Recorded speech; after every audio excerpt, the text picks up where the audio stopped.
बिस्मिल्लाहिर्रहमानिर्रहीम। अस्सलाम वालेकुम। मैं हूं मिर्ज़ा इमरान। आप देख रहे हैं YouTube channel news with us. मुख्तलिफ तारीख़ी हवालों और पख्तून रवायात से पता चलता है कि न्याजी कबाइल का ताल्लुक़ अफ़गानिस्तान के जनूब मशरिक़ में वाक़ गजना के एक गाँव शंकर से है। यह कबीला कलज़ई कबीले की शाख है, जिसका असल नाम न्याज़ई था, जो बिगड़ कर न्याजी बन गया। न्याजी का असल नाम लोडे था, जो शाह हुसैन गोरी और बीबी मट्टो का बेटा था। दीगर पठान कबीलों की तरह न्याजियों ने भी दर बदरी की तवील अदवार देखे। शंगर में न्याजी कभी हुक्मरान हैसियत में ना रहे और ना ही किसी बड़े मार्के में हिस्सा ले सके। गो के तारीख में इसका जिक्र नहीं, मगर रवायात में शंगर का असल नाम शैन अज़र था, जिसका मतलब सफ़ेद पहाड़ है। बाद के अदवार में बार कज़ई कबाइल ने न्याजियों को शंकर या फिर शैन गर से मार भगाया, तो न्याजी गजना और कंदहार के इलाकों में जा बसे।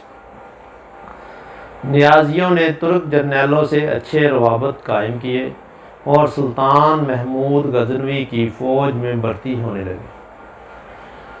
सुल्तानी दौर में न्याजी किसी बड़ी जागीर ओहदे पर फायज ना हो सके, मगर मुख्तलिफ जंगों में बहादरी और दलील से लड़े। शाह महमूद तीनों की निस्बत न्याजियों पर ज़्यादा पुरएतमाद करता और इन्हें फ्रंट लाइन पर लड़ाने की तरगीब देता था। सुल्तानी अहद में तरीन कबाइल इंतज़ामी अमूर चलाते थे और हमेशा ज़ख़ीरा फ़ौज का हिस्सा होते थे। यही वजह है कि तरीनों ने कभी दरियाए सिंध अबूर नहीं किया, मगर बाद के अदवार में वो दरियाए सिंध के मशरक़ी किनारों पर आबाद हुए। सुल्तानी अहद के बाद न्याजियों ने जलालुद्दीन ख्वारज़म शाह का साथ दिया और हलाकू खां के ख़िलाफ़ कई महाज़ों पर बेजिगरी से लड़े। ख्वारज़म शाह को शिकस्त हुई तो न्याजी फ़ौजी दस्ते अफ़गानिस्तान के मुख्तलिफ इलाकों में बिखर गए और मुद्दत तक किसी एक मुकाम पर इकट्ठे ना हो सके। 1221 ईस्वी में जलालुद्दीन की फ़ौज का बड़ा हिस्सा न्याजी लश्करों पर मुश्तमिल था, जिन्होंने तारियों का डट कर मुकाबला किया। 14वीं सदी में न्याजी तैमूर की फ़ौज का हिस्सा बने और पहली बार इन्हें इज़्ज़त का बड़ा मुकाम मिला। मलक हबीब खान न्याजी पहला न्याजी चीफ था, जिसकी हैसियत जर्नैल के बराबर थी। 15वीं सदी में न्याजियों ने गलज़ई के इलाकों में हुक्मरान हैसियत इख्तियार की, मगर जल्द ही इन्हें तुर्क सल्तनत सुकूनत करके दीगर इलाकों का रुख करना पड़ा। 15वीं सदी में न्याजियों ने गलज़ई के इलाकों में हुक्मरान हैसियत इख्तियार की, मगर जल्द ही इन्हें तुर्क सुकूनत करके दीगर इलाकों का रुख करना पड़ा। 15वीं सदी में वही टांग ईसा खेल और टल के इलाकों में आबाद हुए।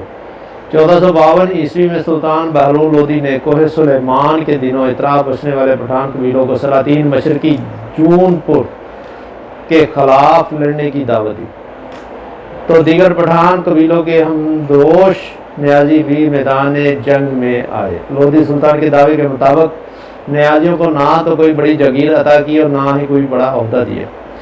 1480 में न्याजियों पर फिर बुरा वक्त आया और जब मरवत कबाइल में न्याजियों को बन्नू, लकी और टांग के इलाकों में मार भगाया, मगर जल्द ही न्याजी सरदारों ने इन इलाकों पर अपना असर रसूख कायम कर लिया। मरवत न्याजी और दीगर कबाइल के दरमियान अमन मुआहिदा तय पा गया और न्याजी कबाइल अपने खाली करदा इलाकों में आबाद हो गए। 1505 में बाबर लकी और ईसा खेल के इलाकों से गुजरा, जिसकी तफसील तज़्क़ बाबरी में मौजूद है। बाद मुसन्निफ़ीन ने लिखा कि ईसा खेल का नाम हैबत खान न्याजी के बड़े भाई ईसा खान न्याजी के नाम पर रखा गया, जो शेर शाह सूरी और इस्लाम शाह सूरी का मोतबर दरबारी था, मगर यह बात दुरुस्त नहीं। शेर शाह सूरी उसके बेटे इस्लाम शाह के इक़्तिदार का ज़माना बाबर के बाद का है। अगर ईसा खेल का नाम ईसा खान न्याजी के नाम से मंसूब होता तो बाबर इसका जिक्र करता।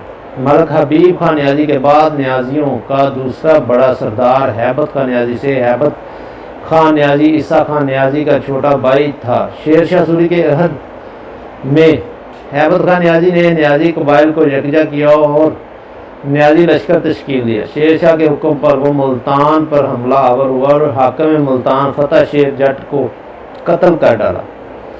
ये वाक़या 1543 का बयान किया जाता है। दूसरा तारीखी बयान यह है कि शेर शाह ने इसे 1541 ईस्वी में पंजाब का गवर्नर मुकर्रर किया और सिंध, मुल्तान और कश्मीर फतह करने का हुक्म दिया। मुल्तान और मुल्हक्का सिंध के इलाका जात फतह करने पर हैबत खान नियाज़ी को आज़म हुमायूं से खिताब से नवाजा गया। मुल्तान और मुल्हक्का सिंध के इलाका जात फतह करने पर हैबत खान नियाज़ी को आज़म हुमायूं के खिताब से नवाजा गया। मुल्तान और मुल्हक्का सिंध के इलाका जात फतह करने पर हैबत खान नियाज़ी को आज़म हुमायूं का खिताब से नवाजा गया। शेर शाह ने उसे 40,000 का लश्कर भर्ती करने के अलावा वसी जागीर और शाही खैमा नस्ब करने की इजाज़त दी। सलातीन अफ़गानिया का मुसन्नफ़ अहमद यादगार लिखता है कि बलबन ने सरकश अफ़गानों को हिंदुस्तान में बसाना शुरू किया तो अफ़गान पठानों को कोहे सुलेमान से बाहर के इलाकों और मैदानों में बसने की आदत हो गई। बाबर ने लोदियों की ताकत कम करने का मंसूबा बनाया और बीबी मुबारका की खुशनुदी की खातर यूसुफ जई पठानों को ज़ेर तसल्लुत हिंदुस्तान में जगीरें अता की और सूबेदारियाँ देकर इन्हें अपनी फौज का हिस्सा बनाया। लोधी दौर में गलजई कबीले के सरावानी और लोहानी पठान हिंदुस्तान आए जो बहार और बंगाल जाकर आबाद हुए। शेर शाह के दौर में फार्मूली भी आए मगर तादाद इंतहाई कम थी। लोधियों के लिए अफगानी पठान दर्द सर बन गए। उनके आपस में इख्तलाफात और बगावतों में हिस्सादारी हुक्मरानों के लिए अजाब से कम न थी। अब्बास मखज़न में लिखता है कि शेर शाह से पहले ईसा खेल गलजई के अलावा कोई पठान कबीला पंजाब में आबाद ना हुआ। हैबत खान मुल्तान के फतह के बाद तवील अरसा तक पंजाब में ही मसरूफ अमल रहा। रायसीन के इलाके के मुआसरे के दौरान शेर शाह ने हैबत खान को भी तलब कर लिया। रायसीन के कत्ल आम में हैबत खान नियाज़ी ने अहम किरदार अदा किया और पूरन मिलकर इसके ख़ानदान समेत कत्ल। मखज़न का मुसन्नफ़ अब्बास नेमतुल्लाह और तारीख़ सलातीन अफ़गानिया का मुसन्नफ़ अहमद यादगार इसे दुरुस्त कदम करार देते हैं। दीगर मुसन्निफ़ीन ने लिखा है कि कैदियों का कत्ल इस्लाम में दुरुस्त नहीं और ना ही अल्लाह और उसका रसूल सल्लल्लाहु अलैहि वसल्लम इसे इजाज़त देते हैं।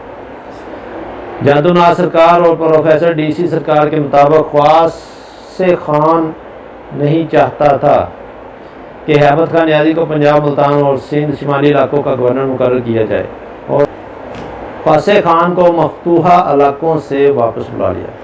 किला रायसीन के वाक़े के बाद हैबत खान नियाज़ी मंजर से हट गया और किसी बड़े मार्के में उसका नाम नहीं आया। शेर शाह की फतूहात का रुख जुनूब मशरकी हिंदुस्तान की तरफ हुआ तो नियाज़ियों की जगह बरमज़ीद गोर का नाम सामने आया। 1857 की जंग में भी गोडिया गोर हिंदू राजपूतों ने भरपूर हिस्सा लिया मगर नियाज़ियों की शमूलियत के आसार नहीं। गुड़ हिंद थे मगर शेर शाह की हिमायत में लड़े।